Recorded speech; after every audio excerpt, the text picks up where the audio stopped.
Hello students, solid state में आज हम लोग का टॉपिक होगा आयनिक सॉलिड का स्ट्रक्चर पता करना। तो आयनिक सॉलिड के स्ट्रक्चर दो टाइप के होते हैं, एबी टाइप का स्ट्रक्चर और A2B या AB2 टाइप का स्ट्रक्चर।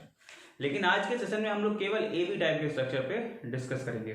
तो आइए स्टार्ट करते हैं एबी टाइप का स्ट्रक्चर। किसके लिए? आयनिक सॉलिड्स के लिए। तो एबी टाइप का स्ट्रक्चर क्या होता है? एबी टाइप के स्ट्रक्चर तीन टाइप के होते हैं, इसका भी अपना एक सब कैटेगरी है। पहला क्या है? Rock salt structure. अब रॉक साल्ट स्ट्रक्चर NaCl के स्ट्रक्चर को ही कहा जाता है। और दूसरा हम लोग देखेंगे स्फालराइट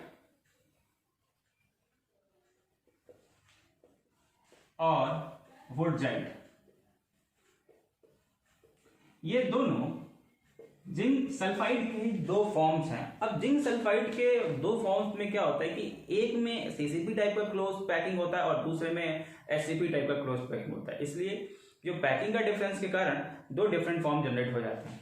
और तीसरा है BCC टाइप का स्ट्रक्चर होगा हम लोग में, और उसका जो स्टैंडर्ड जो एग्जाम्पल होगा वो सीजियम क्लोराइड होगा। ओके। तो एबी टाइप के आयनिक स्ट्रक्चर हो सकते हैं, एबी टाइप के जो मॉलिक्यूल्स हो सकते हैं उनके तीन स्ट्रक्चर पॉसिबल हैं। पहला रॉक साल्ट टाइप का स्ट्रक्चर, दूसरा जिंक ब्लेंड टाइप का स्ट्रक्चर स्फेराइड या वुडजाइट, और तीसरा BCC टाइप का स्ट्रक्चर। तो एक एक करके हम लोग डिस्कस करेंगे इन तीनों ही टाइप पे। तो आइए स्टार्ट करते हैं रॉक साल्ट स्ट्रक्चर।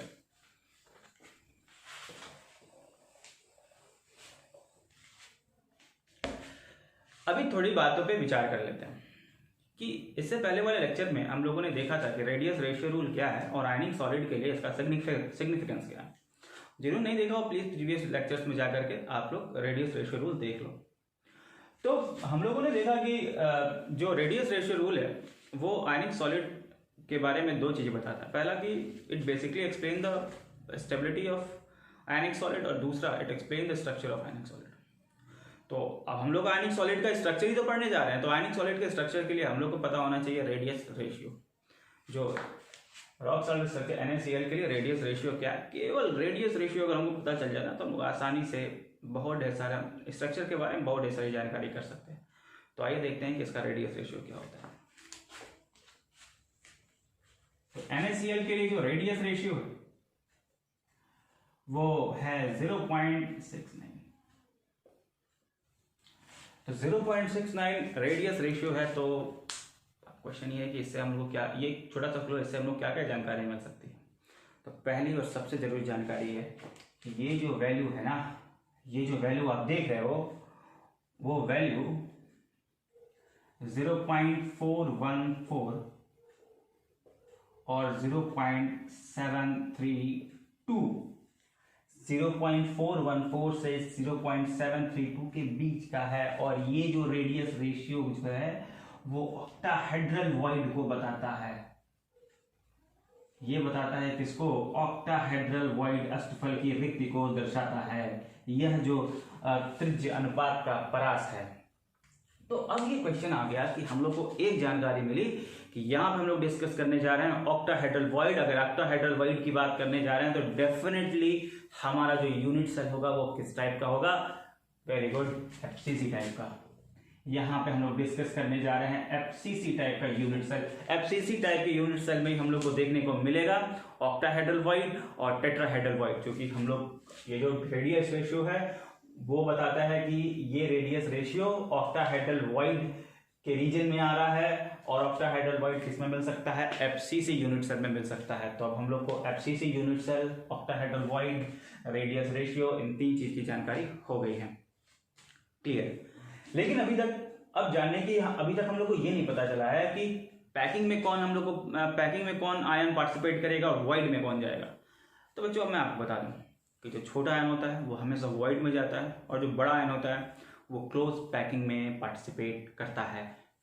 तो अब यहाँ पे छोटा आयन कौन है, बड़ा आयन कौन है? तो यहाँ पे कैटायन जो है वो स्मॉल साइज का आयन है, और जो एनायन है उसका रेडियस क्या है? बड़ा है। तो यहाँ पे आप लोग जान जाओगे radius of sodium ion is smaller than radius of chloride ion. जैसे ही आपने देखा तो आपके दिमाग में एक बात आ गई होगी, पक्का यही जाने वाला है ऑक्टाहेड्रल वॉइड में, ये ऑक्टाहेड्रल वॉइड में जाने वाला है। और ये जो है वो कहाँ जाएगा, यही तो पैकिंग करेगा, यही वो आयन है जो पैकिंग में पार्टिसिपेट करेगा। तो आइए देखते हैं कि कैसे क्लोराइड आयन पैकिंग में पार्टिसिपेट करता है और कहाँ कहाँ है हमारा सोडियम आयन। इसके लिए हमको क्या बनाना पड़ेगा, एफसीसी यूनिट सेल। तो चलिए स्टार्ट करते हैं इसको बनाना।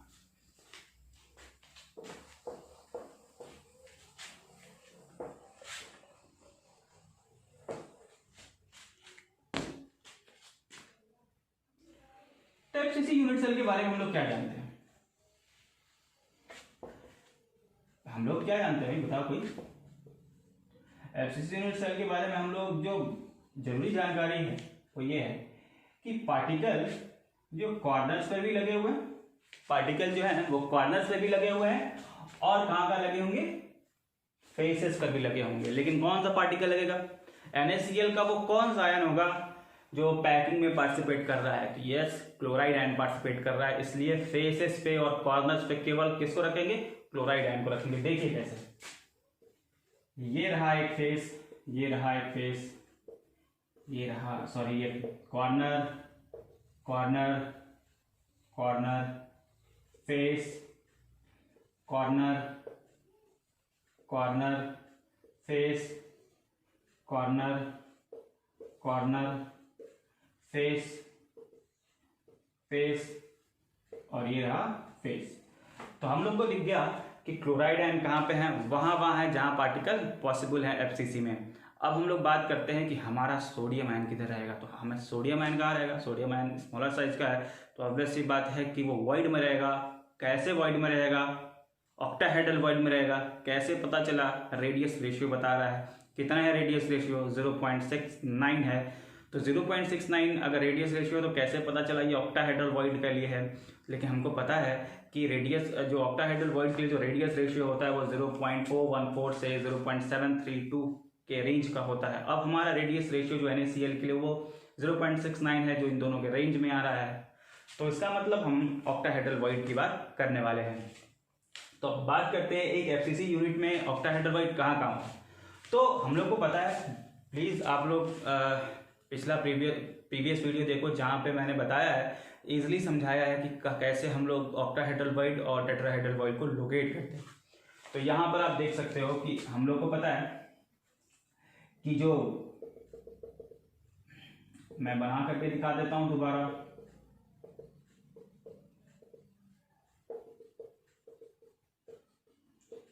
ये जो ऑक्टाहेड्रल वॉइड है इसके ठीक बीच में मैं डैश लाइन से डैश स्फीयर से दिखा देता हूं कि यहीं पे है हमारा सोडियम आयन। लेकिन बच्चों केवल सेंटर में ही ऑक्टाहेड्रल वॉइड नहीं होता है, जितने भी आप साइड देख रहे हो साइड के भी सेंटर में सोडियम आयन होगा, वहां पर भी एक ऑक्टाहेड्रल वॉइड होती है। तो यहाँ पर 12 साइड्स हैं, 12 कोर हैं और प्रत्येक 12 कोरों पर या each 12 edges contains an octahedral void। और ऑक्टाहेड्रल वॉइड को ऑक्यूपाई करने का काम कौन कर रहा है, कोई तो बताए।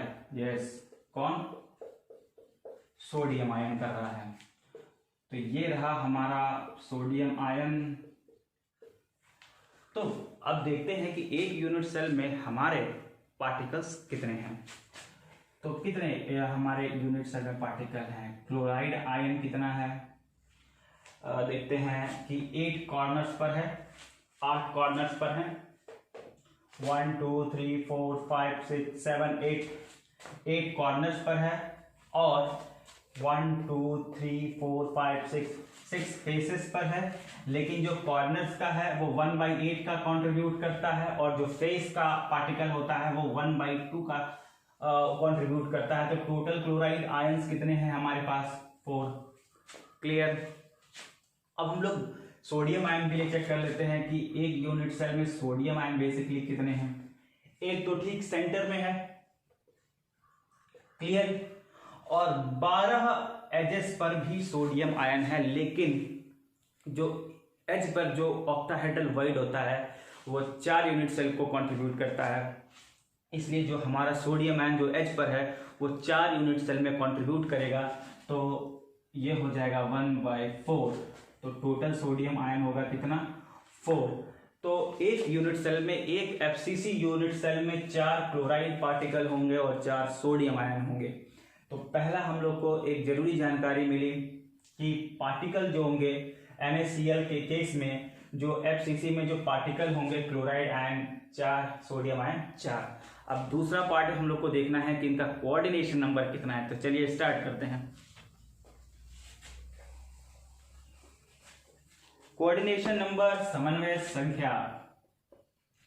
समन्वय संख्या के बारे में कौन कितना जानता है, कोई बताएगा प्लीज। एक पार्टिकल जितने पार्टिकल के कांटेक्ट में होता है उसे हम लोग कोऑर्डिनेशन नंबर या यूं कहें समन्वय संख्या कहते हैं। तो आइए देखते हैं कि हमारा जो क्लोराइड है वो कितने सोडियम आयन के कांटेक्ट में है।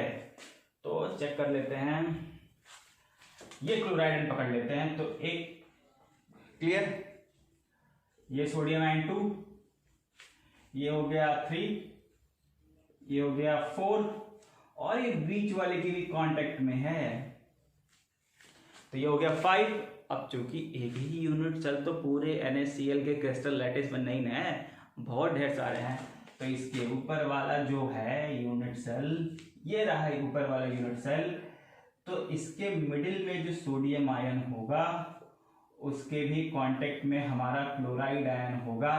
तो हम लोग कह सकते हैं क्लोराइड आयन की समन्वय संख्या, the coordination number for chloride ion is equals to 6।